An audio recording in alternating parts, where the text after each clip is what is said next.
Everyone, welcome to inspire warriors.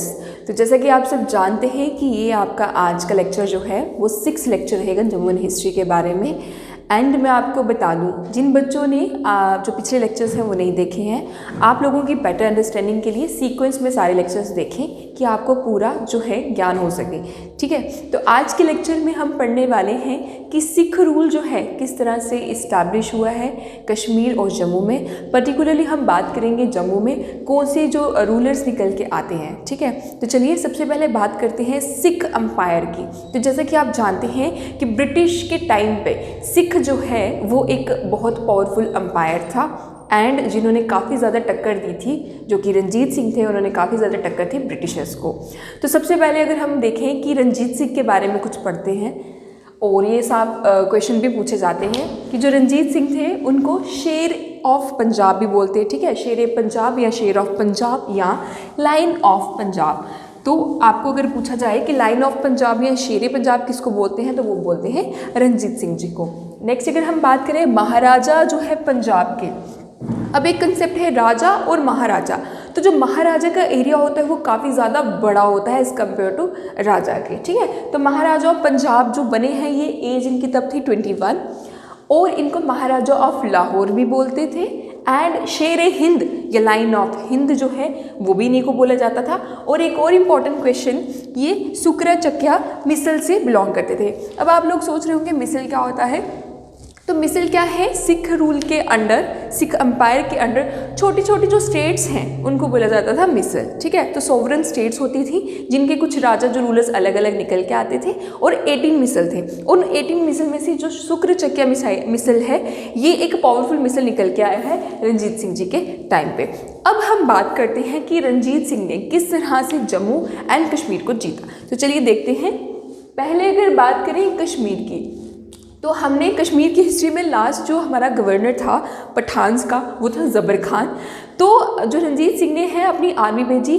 ठीक है, तो आर्मी ने क्या किया, हराया आपके ज़बर खान को। तो ज़बर खान 1818 में हराया जाता है, और 1819 में क्या किया जाता है कि जो रंजीत सिंह है वो अटैक करते हैं कश्मीर में, किस पे, पठान्स पे। तो पठान्स को हरा के डिफीट करके एक अपना अम्पायर इस्टेब्लिश करते हैं कश्मीर में। ठीक है, 1890 में जो कश्मीर में जो सिख रूल है वो इस्टेब्लिश हो चुका है। एंड अगर हम बात करें पहला सिख गवर्नर जो कश्मीर का है, ठीक है, तो पहला सिख गवर्नर कौन है कश्मीर का, दीवान मोतीराम। तो दीवान मोतीराम जो हैं आपके, वो पहले सिख गवर्नर हैं कश्मीर के। ठीक है, अगर हम बात करें जम्मू की, कि जम्मू में किस तरह से जो रंजीत सिंह हैं उन्होंने अपना इस्टेब्लिश किया रूल। तो रंजीत सिंह के अंडर उनके जो एक सरदार हैं, जो गवर्नर हैं हुकम सिंह, तो हुकम सिंह के अंडर उन्होंने कनकर किया है किसको, जम्मू को। तो अब हम एक एक करके देखते हैं कि कुछ जो इम्पोर्टेंट रूलर्स हैं वो किस तरह से आए हैं जम्मू स्टेट में। तो अब देखते हैं कि रंजीत सिंह ने किस तरह से जम्मू है उसमें अपना जो रूल है इस्टेब्लिश किया। अगर हम बात करें रंजीत सिंह की, तो रंजीत सिंह के जो बेटे थे खड़क सिंह, ठीक है, तो रंजीत सिंह के बेटे का नाम है खड़क सिंह। इनको जो रंजीत सिंह ने क्या किया, इनको एक जो जम्मू है, जम्मू जगह को इन्होंने एज ए जागीर गिफ्ट किया अपने बेटे को। तो रंजीत सिंह ने अपना बेटा है जो खड़क सिंह, उसको जम्मू को एज ए गिफ्ट किया जागीर में, जागीर के रूप में। अब जागीर का क्या मतलब होता है, जब आप लैंड ग्रांट देते हो किसी को, ठीक है, कलेक्ट करने के लिए रेवेन्यू या वहाँ पे इस्टेब्लिश करने के लिए अपना रूल। तो जागीर मिला है खड़क सिंह को बाय रंजीत सिंह। ठीक है, अब अगर हम बात करें एक बहुत ही ज़्यादा इम्पॉर्टेंट रूलर की, गुलाब सिंह जी की, तो गुलाब सिंह जो है वो डिसेंडेड थे रंजीत देव। आपको आई होप कि आपको याद होगा कि डोगरा डायनेस्टी जब हम पढ़ रहे थे पिछले लेक्चर्स में, तो हमने महाराजा रंजीत देव की बात भी की थी। मैंने आपको बताया था कि रंजीत देव अलग है और रंजीत सिंह अलग है। ठीक है, तो ये जो है गुलाब सिंह है, ये एक रंजीत देव की जो फैमिली से बिलोंग करते थे। ठीक है, इन्हीं की फैमिली ट्री से ये बिलोंग करते थे, और ये पहले डोगरा रूलर थे। गुलाब सिंह जो है ये पहले डोगरा रूलर थे जो एंटर हुए थे महाराजा रंजीत सिंह की सर्विस में। ठीक है, तो ये इनकी आर्मी में काम करते थे, रंजीत सिंह की आर्मी में। तो जो है रंजीत देव के जो फैमिली मेंबर हैं गुलाब सिंह, और ये रंजीत सिंह की जो सर्विस में जो है अपना कंट्रीब्यूट कर रहे थे। ठीक है, अगर हम बात करें राजा ऑफ जम्मू, ठीक है, राजा ऑफ जम्मू का जो टाइटल है, ठीक है, वो किसने दिया है गुलाब सिंह को? रंजीत सिंह ने। तो आपको ये याद रखना है कि राजा ऑफ जम्मू कौन बोलते थे गुलाब सिंह को? रंजीत सिंह जी, ठीक है। अगर हम बात करें एक बहुत इंपॉर्टेंट डेट की 16 जैन एंड 1822, तो बात कर रहे हैं हम 16 जैन 1822 को, जब रंजीत सिंह ने गुलाब सिंह को राज तिलक करवाया था। कहाँ पे? अखनूर में। तो अखनूर में एक जगह है, जियापोता। तो जियापोता अखनूर में एक जगह है, वहाँ पे राज तिलक हुआ है गुलाब सिंह जी का। किसके द्वारा? रंजीत सिंह के द्वारा। और कौन सी डेट पे? जैन 16 1822। नेक्स्ट अगर हम बात करें गुलाब सिंह की कंट्रीब्यूशन की, तो इन्होंने बहुत ज़्यादा एरिया जो है कैप्चर किए हैं, कनकर किए हैं, जैसे कि पुंछ, रियासी, कश्मीर, लद्दाख और बहुत सारे एरिया, ठीक है। अब हम बात करते हैं कि जो गुलाब सिंह के एक बहुत ही एबल एफिशिएंट जो आर्मी जनरल या मिलिट्री जनरल थे, उनका नाम था जोरावर सिंह। तो जोरावर सिंह जो है पहले वो गुलाब सिंह की तरह ही सिख रूल के अंडर थे, जो कि रंजीत सिंह की जो आर्मी में जो है वो काम करते थे। बाद में ये कमांडर जो बन गए हैं, आर्मी कमांडर बन गए हैं गुलाब सिंह के, कौन? जोरावर सिंह। और इन्होंने कैप्चर किया है गुलाब सिंह जी के लिए लद्दाख और बाल्टिस्तान वाला एरिया, ठीक है। अब हम बात करने वाले हैं एक बहुत इंपॉर्टेंट वॉर हुआ था, जो हिस्ट्री थोड़ी सी टर्न करेगा आपके लिए। देखिए, एक वॉर हुआ था एंग्लो सिख वॉर, ठीक है। First Anglo Sikh war, Anglo का मतलब होता है इंग्लिश, जो ब्रिटिश थे, और सिख, ब्रिटिश और सिख के बीच में एक वॉर हुआ है, फर्स्ट एंग्लो वॉर।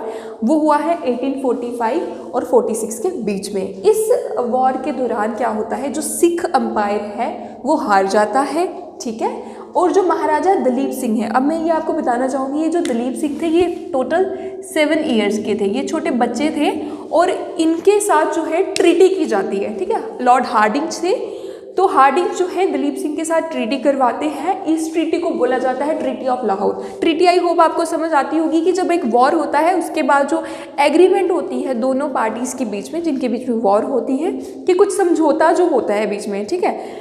तो जो ट्रीटी ऑफ लाहौर है वो किसका रिजल्ट है? फर्स्ट एंग्लो सिख वॉर का, ठीक है, जो 1845 और 46 में हुई थी। और ट्रीटी ऑफ लाहौर किस किस के बीच में है? ब्रिटिश और जो है आपके दलीप सिंह के बीच में, ठीक है। तो ट्रीटी ऑफ लाहौर हुई है 9 मार्च 1846 में। इस ट्रीटी के अंडर एक बहुत चीज़ इंपॉर्टेंट निकल के आई है, जो ब्रिटिश हैं वो जम्मू को कैप्चर कर लेते हैं। पहले आप जम्मू देख रहे थे कि सिख अंपायर के अंडर था, बट अब जम्मू जो है ले लिया जाता है ब्रिटिश के द्वारा। कौन सी ट्रीटी के अनुसार? ट्रीटी ऑफ लाहौर, ठीक है, 9 मार्च 1846। अब हम बात करें कि जब जैसा ही ये वॉर जो एंड होता है, ठीक है, अब देखो कि ट्रीटी होती है गुलाब सिंह के, क्योंकि जो गुलाब सिंह हैं, जैसा ही ये सिख जो रूलर्स हैं वो थोड़े कम डिक्लाइन होना शुरू हो गया है उनका इन्फ्लुएंस। दलीप सिंह है, छोटे बच्चे हैं। अब गुलाब सिंह का जो है सिख का जो कोर्ट था सिख अंपायर का, वहाँ पे गुलाब सिंह का जो है इन्फ्लुएंस बढ़ना शुरू हो गया, ठीक है। तो गुलाब सिंह ने क्या किया? ट्रीटी की, हाँ, उन्होंने किनके साथ? ब्रिटिशर्स के साथ। उस ट्रीटी को बोलते हैं मार्च 16 1846 में जो हुई थी, the treaty is treaty of Amritsar. तो ट्रीटी ऑफ अमृतसर की जाती है गुलाब सिंह और किसके बीच में? ब्रिटिशर्स के बीच में, ठीक है। बहुत इंपॉर्टेंट क्वेश्चन है कि ट्रीटी ऑफ अमृतसर किसके बीच में है, ट्रीटी ऑफ लाहौर किसके बीच में है? तो ट्रीटी ऑफ अमृतसर गुलाब सिंह और ब्रिटिश के बीच में है, मार्च 16 1846 में हुई है, ठीक है, ओके। अब इस ट्रीटी के अनुसार क्या हो रहा है, ठीक है, इस ट्रीटी के अंडर जो गुलाब सिंह हैं आपके, वो बन जाते हैं real founder of state of Jammu and Kashmir. वो कैसे? गुलाब सिंह ने ब्रिटिशर्स को एक ऑफर दिया कि 75 लाख नानक शाही रुपीज़, क्योंकि ये सिख अंपायर की जो करेंसी है नानक शाही, ठीक है। तो क्या हो रहा है, जो गुलाब सिंह है उन्होंने ब्रिटिशर्स को दिए 75 लाख नानक शाही रुपीज़ ब्रिटिशर्स को, जिसके अंडर जो जम्मू एंड कश्मीर है वो किसके हाथ में दे दिया जाता है? गुलाब सिंह के, ठीक है। तो गुलाब सिंह जो एक्चुअली में अब बन रहे हैं real founder of Jammu and Kashmir state, ठीक है। तो ये जो ट्रीटी है एक रेड मार्क माना जाता है हिस्ट्री में, क्योंकि ब्रिटिशर्स तो जो थे वो बहुत क्रूअल थे, और ब्रिटिशर्स के अंडर से गुलाब सिंह ने एक अपनी स्टेट बनाई है, ठीक है। वो बन जाती है महाराजा गुलाब सिंह। अब उनकी कुछ थोड़ी सी कंट्रीब्यूशन देख लेते हैं। उन्होंने जैसे ही महाराजा बने, उन्होंने जो जम्मू एंड कश्मीर स्टेट को 3 प्रोविंस में डिवाइड किया है, ठीक है। किस किस में? जम्मू, कश्मीर और लद्दाख एंड गिलगित को एक स्थान पर रख लिया, ठीक है। और कश्मीर जो प्रोविंस है, कश्मीर का जो हिस्सा है उसको 2 डिस्ट्रिक्ट में बांटा, कामराज और मरज, ठीक है। नेक्स्ट अगर हम बात करें जम्मू डिविजन्स को, उन्होंने 4 हिस्सों में बांटा, कौन कौन से, जम्मू, कुपल, किश्तवाड़ और जसरोटा। तो जम्मू को 4 डिस्ट्रिक्ट्स में और कश्मीर को 2 डिस्ट्रिक्ट्स में। और उन्होंने एक ट्रस्ट जो है नाम से अपना बनवाया, धर्म अर्थ ट्रस्ट, ठीक है। ये भी पूछा जाता है कि कौन से ट्रस्ट को इस्टेब्लिश किया है गुलाब सिंह ने, तो वो है धर्म अर्थ ट्रस्ट। नेक्स्ट अगर हम बात करें जो फ्रंटियर डिस्ट्रिक्ट, जो दूर की डिस्ट्रिक्ट थी, जैसे कि लद्दाख और गिलगित को उन्होंने नाम दिया कि ये दूर की डिस्ट्रिक्ट्स हैं, ओके। और उन्होंने एक बहुत इंपॉर्टेंट जो कंट्रीब्यूशन किया है, उन्होंने इंट्रोड्यूस किया जो राशन मिलता है ना, चावल, जो राशनिंग ऑफ राइस है श्रीनगर में, वो इंट्रोड्यूस करवाई थी गुलाब सिंह ने। अब हम देखते हैं गुलाब सिंह के बेटे रणवीर सिंह, ठीक है। तो जो रणवीर सिंह थे वो महाराजा गुलाब सिंह के बेटे थे। उसके बाद वो पहली टाइम उन्होंने जो रूल है लॉ का, ठीक है, कानून का जो रूल है वो इंट्रोड्यूस किया है स्टेट में, अच्छे से कमेंस किया उसको। उसके बाद जम्मू और कश्मीर को उन्होंने कुछ जो है पार्ट्स में डिवाइड किया कि अच्छे से उनको एडमिनिस्टर किया जा सकते। जम्मू को 7 वजारत में डिवाइड किया उन्होंने और कश्मीर को 6 वजारत में, ठीक है। नेक्स्ट अगर हम बात करें, उन्होंने 3 डिपार्टमेंट जो मेन निकलवाए, सिविल, रेवेन्यू और मिलिट्री अफेयर्स के, ठीक है। तो 3 मेन डिपार्टमेंट निकल के आ रहे हैं अच्छे काम के लिए। जुडिशियल सिस्टम, ठीक है, जस्टिस प्रोवाइड करने के लिए उन्होंने इंट्रोड्यूस करवाए 2 सदर अदालत, ठीक है, कोर्ट्स, जिनको जो बोला जाता है सदर अदालत उस टाइम पे। तो 2 सदर अदालत बन के आए हैं रणवीर सिंह के टाइम पे, एक श्रीनगर में, एक जम्मू में। और उसके बाद जैसा कि हमारे पूरे इंडिया में आईपीसी होता था, इंडियन पीनल कोड, वैसे ही रणवीर सिंह पीनल कोड जो होता था अप्लाई कहाँ पे, जम्मू एंड कश्मीर में, ठीक है, पहले। बट अभी हमारा क्या हो गया है, यूनियन टेरिटरी बनने से पहले क्या था, रणवीर पीनल कोड, बट इस टाइम पे यूनियन टेरिटरी में आईपीसी ही लागू है। नेक्स्ट अगर हम बात करें, जो रणवीर सिंह है उन्होंने स्टार्ट करवाया था रावलपिंडी और श्रीनगर का जो रोड है वो कंस्ट्रक्ट करवाना शुरू करवा दिया था, ठीक है। उसके बाद पोस्टल सिस्टम लाया इन्होंने, नेक्स्ट टेलीग्राफ को भी इंट्रोड्यूस करवाया स्टेट में, और एजुकेशन पे काफ़ी ज़्यादा जोर दिया, जिसको मकताब और पाठशाला तो हो गए आपके छोटे जो बच्चों के जम्मू वाले रीजन में, और कश्मीर वाले रीजन में मकताब, जिसको एलिमेंट्री स्कूल्स बोलते हैं, ओके। नेक्स्ट अगर हम बात करें, रघुनाथ टेम्पल जो कंस्ट्रक्ट करवाया है, कंप्लीट करवाया है वो रणवीर सिंह ने, और गुलाब सिंह के टाइम पे जो इनके पिता थे उनके टाइम पे जो कंस्ट्रक्शन है रघुनाथ टेम्पल की स्टार्ट हो गई थी, पर जो कंप्लीट हुआ है वो इनके टाइम पे हुआ है, ओके। नेक्स्ट अगर हम बात करें, गिलगित और जो हुंजा का एरिया था, ठीक है, जो फ्रंटियर एरियाज थे उनको भी कनकर किया था किसके टाइम पे, रणवीर सिंह के टाइम पे, ठीक है।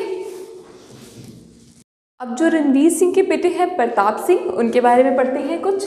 जो प्रताप सिंह थे उन्होंने एक्चुअली में जो मॉडर्न स्टेट हमारी बनाई है जम्मू एंड कश्मीर की, वो इनके टाइम पे शुरू होती है, real modernisation of state of Jammu and Kashmir. और अगर हम बात करें, जो पहला रेजिडेंट था, कमिश्नर जो जिसको बोलते हैं ब्रिटिश का, अब ब्रिटिश इंडिया क्या करती थी, एक बंदा भेजती थी अपना, जो कि देखता था कि वो जो महाराजा हैं, रूलर्स हैं स्टेट्स के, वो क्या करें, वो पूरी इन्फॉर्मेशन देता था रूलर्स की, कहाँ पे, ब्रिटिशर्स को। तो पहला जो ब्रिटिश का रेजिडेंट आया है जम्मू एंड कश्मीर, वो किसके टाइम पे आया है, प्रताप सिंह की। हालांकि प्रताप सिंह ने बहुत अपोज किया, बट उनके टाइम पे उन्होंने भेज दिया, ठीक है। नेक्स्ट अगर बात करें हम, तो सर वॉल्टर लॉरेंस था जो, उन्होंने पहली बार जो लैंड रेवेन्यू को असेस करना, जो लैंड से रेवेन्यू आ रहा है वो कितना आ रहा है, कैसा आ रहा है, वो बिल्कुल एक साइंटिफिक टर्म में, मॉडर्न टर्म में जो इंट्रोड्यूस हुआ है, वो भी प्रताप सिंह के टाइम पे, किसके अंडर, सर वॉल्टर लॉरेंस के अंडर। नेक्स्ट अगर हम बात करें बेगार, यहाँ जिसको पढ़ते हैं फोर्स करके लेबर को मतलब कि काम करवाना, वो अबॉलिश हुआ है प्रताप सिंह के टाइम पे।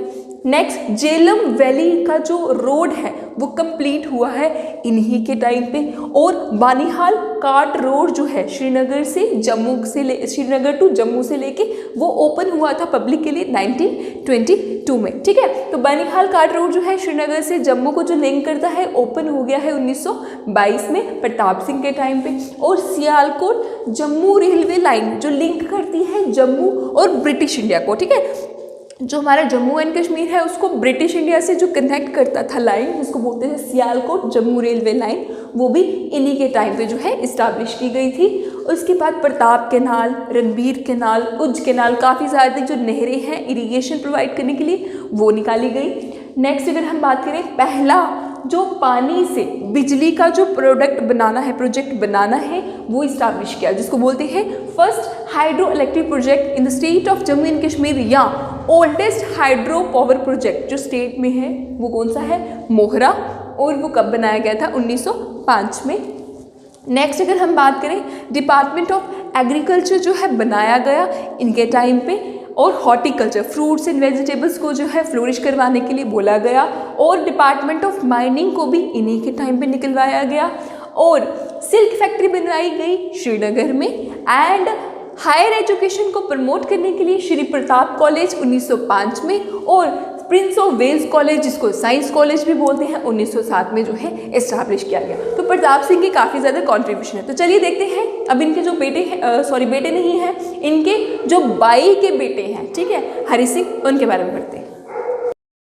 अब हम बात करने वाले हैं एक और इम्पॉर्टेंट रूलर की जिसका नाम है हरि सिंह। तो हरि सिंह जो थे ये प्रताप सिंह के बेटे नहीं थे, ये नेफ्यू थे। इसका क्या मतलब, जो प्रताप सिंह थे उनका कोई बेटा नहीं था, और प्रताप सिंह के जो भाई थे, छोटे भाई थे अमर सिंह, तो ये उनके बेटे थे। तो क्या बोला मैंने कि प्रताप सिंह के जो छोटे भाई हैं अमर सिंह, ये उनके बेटे हैं हरि सिंह, ठीक है, क्योंकि प्रताप सिंह का कोई बेटा नहीं था। तो हरि सिंह जो है नेफ्यू है प्रताप सिंह के, और इनकी क्या कंट्रीब्यूशन रही है, सबसे इंपॉर्टेंट, कंपलसरी क्या इन्होंने छोटे बच्चों की जो एजुकेशन है, प्राइमरी एजुकेशन जो एक्ट लाया, ठीक है। उसके बाद जम्मू एंड कश्मीर बैंक बनाया इन्होंने, कब, 1938 में, जिसका हेड श्रीनगर में बनाया। 1938 में क्या बनाया, जम्मू एंड कश्मीर बैंक, ठीक है, या जेके बैंक जो इस टाइम पे है। और इन्होंने कंस्टिट्यूट करवाया, बनवाया हाई कोर्ट जो 1929 में, ओके, 1929 में हाई कोर्ट, एंड 1938 में JNK बैंक। और स्टेट सब्जेक्ट जो आपका रेजिडेंट वाला होता था ना, परमानेंट रेजिडेंट ऑफ स्टेट, जो स्टेट सब्जेक्ट का स्टेटस मिलता था जम्मू एंड कश्मीर के लोगों को, वो मुल्कीस। अब मुल्कीस कौन है, रेजिडेंट जो है स्टेट के, और क्या मिला उनको, स्टेट सब्जेक्ट का स्टेटस किसने दिलवाया, हरि सिंह ने, ठीक है। उसके बाद एक बहुत इंपॉर्टेंट चीज़ हो रही है हरि सिंह के टाइम पे। अब देखिए, जैसे ही हमारा देश आज़ाद होता है तो पूछा जाता है जम्मू एंड कश्मीर स्टेट से कि आप क्या इंडिया के साथ जुड़ना चाहते हैं। तो जम्मू एंड कश्मीर के जो महाराजा थे उन्होंने तब तो मना कर दिया हरि सिंह ने। उसके बाद क्या होता है कि जो पठान्स हैं, ठीक है, ऐसा बोला जाता है कि पठान ने अटैक किया था, आपका जो पीओके के एरिया या आज़ाद कश्मीर है उसको ऑक्यूपाई कर लिया था। बट हुआ ये था कि जो पाकिस्तान की आर्मी थी उन्होंने नकाब के रूप में आए वो पठान बन के, और उन्होंने कैप्चर किया एरिया। अब जो हरि सिंह थे वो थोड़े उतावले होके उन्होंने जल्दी जल्दी क्या किया, उन्होंने इमरजेंसी कॉल दी इंडिया को, और तब इंडियन आर्मी आती है आपकी और बचाती है जम्मू एंड कश्मीर स्टेट को। और जो हरि सिंह हैं आपके, वो एक इंस्ट्रूमेंट, वो एक डॉक्यूमेंट साइन करते हैं जिसको बोला जाता है इंस्ट्रूमेंट ऑफ असेशन इंडिया के साथ। कब हुआ वो साइन, 26 अक्टूबर 1947 को। तो एक बार फिर से रिपीट करते हैं, जो हरि सिंह है वो जल्दबाजी में इमरजेंसी कॉल के दौरान इंडिया के साथ एक एग्रीमेंट साइन करते हैं जिसको क्या बोलते हैं, इंस्ट्रूमेंट ऑफ असेशन। असेशन का मतलब होता है आप जुड़ रहे हो पूरी कंट्री के साथ। इंस्ट्रूमेंट ऑफ असेशन साइन हुआ है 26 अक्टूबर 1947 को, ठीक है। उसके बाद जो है आपका जो बनता है आपका जो जम्मू एंड कश्मीर स्टेट है वो आपकी सेंटर के साथ लग जाती है। सॉरी, यहाँ पे रंजीत सिंह नहीं, यहाँ पे हरि सिंह आएंगे, ठीक है। तो हरि सिंह ने साइन किया है, ये भी क्वेश्चन बन सकता है कि किसने साइन किया, हरि सिंह ने साइन किया है इंडिया के साथ इंस्ट्रूमेंट ऑफ असेशन। उसके बाद हरि सिंह के जो बेटे हैं करण सिंह, वो अपना बेटे को छोड़ के जाते हैं, जो कि हम देखने वाले हैं कि करण सिंह जो है वो बनेंगे पहले सदर रियासत। जो हरि सिंह के बेटे थे कौन थे, वो करण सिंह थे, ठीक है, वो छोड़ के गए थे अपने बेटे को। तो इस टाइम पे क्या हो रहा है कि इंडिया के साथ JNK स्टेट जुड़ गई है, और एक पॉलिटिकल जो डायलेमा है वो निकल के आ रहा है। जो रूलर्स बोल रहे हैं इस स्टेट के, जो पॉलिटिशियंस बोल रहे हैं जैसे कि शेख मोहम्मद अब्दुल्ला जी, वो बोल रहे हैं कि लोगों की डेमोक्रेसी यहाँ पे लाई जाए, यहाँ पे भी तो इलेक्शंस वगैरह होने के चांसेस यहाँ पे बन रहे हैं। अब क्या होता है कि जो करण सिंह है उनको, क्योंकि ये मोनार्क के जो बेटे हैं, जो राजाओं के बेटे आए हैं, तो इनको रूल नहीं करने दिया जा रहा, ठीक है, ना ही ये खुद चाहते थे रूल करना। तो ये बन रहे हैं फर्स्ट सदर रियासत, ठीक है, 52 में। और ये बाद में आप देखोगे 65 के दौरान ये पहले गवर्नर भी बन के आएंगे, ये आपको पॉलिटिकल लेक्चर्स में बताया जाएगा। उसके बाद अगर हम बात करें जो पहला prime minister, Jammu and Kashmir में पहले चीफ मिनिस्टर नहीं होते थे, पहले क्या होते थे, प्राइम मिनिस्टर होते थे, ठीक है। तो पहले प्राइम मिनिस्टर कौन निकल के आ रहे थे जम्मू एंड कश्मीर के उस टाइम पे, जस्टिस मेहरचंद महाजन। तो जस्टिस मेहरचंद महाजन है, ये जज है और ये 3rd chief justice of India भी रह चुके हैं। कौन, जस्टिस मेहरचंद महाजन, और ये पहले प्राइम मिनिस्टर भी हैं जम्मू एंड कश्मीर स्टेट के। अगर हम बात करें बहुत इंपॉर्टेंट एक जो पर्सनैलिटी है जम्मू एंड कश्मीर स्टेट की, वो है शेख मोहम्मद अब्दुल्ला जी। तो इससे हमारा जो है हिस्ट्री की जो सीरीज़ है जम्मू एंड कश्मीर की वो ख़त्म होती है। मैं आपके लिए और बहुत सारी सीरीज़ लेके आ रही हूँ, जैसे कि स्टैटिक्स रिवीजन सीरीज़, उसके बाद current affair revision series, and बहुत जल्दी हम दूसरे सब्जेक्ट्स को भी शुरू करने वाले हैं। तो आई होप आपको हमारे लेक्चर्स पसंद आ रहे होंगे और हमें मोटिवेट करने के लिए, जैसे कि मैंने आपको पहले भी बताया है, please like, share and subscribe our channel. Thank you so much and stay tuned.